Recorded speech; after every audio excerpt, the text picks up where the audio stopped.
গ্রাম বাংলায় হারিয়ে যাওয়া আমার অনেক বেশি পছন্দের একটা রেসিপি আপনাদের সঙ্গে আজকে শেয়ার করব। আশা করি আজকে ব্লগ ভিডিওটা অনেক বেশি ভালো লাগবে। ভালো লাগলে অবশ্যই বেশি বেশি করে শেয়ার করবেন। হ্যালো সবাই, কেমন আছেন?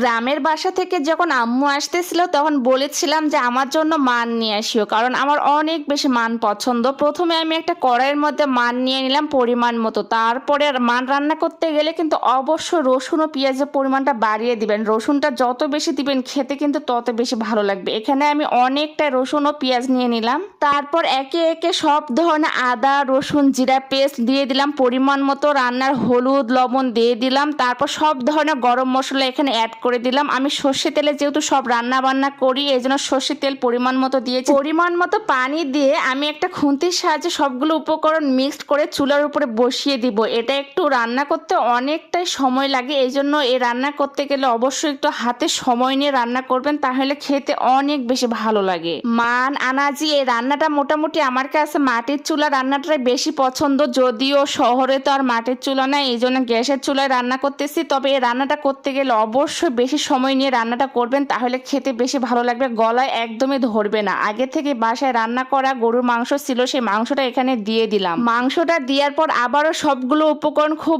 ভালোভাবে মিক্সড করে ঢাকনা দিয়ে ঢেকে দিব অতিরিক্ত পানিটা শুকিয়ে আসা পর্যন্ত।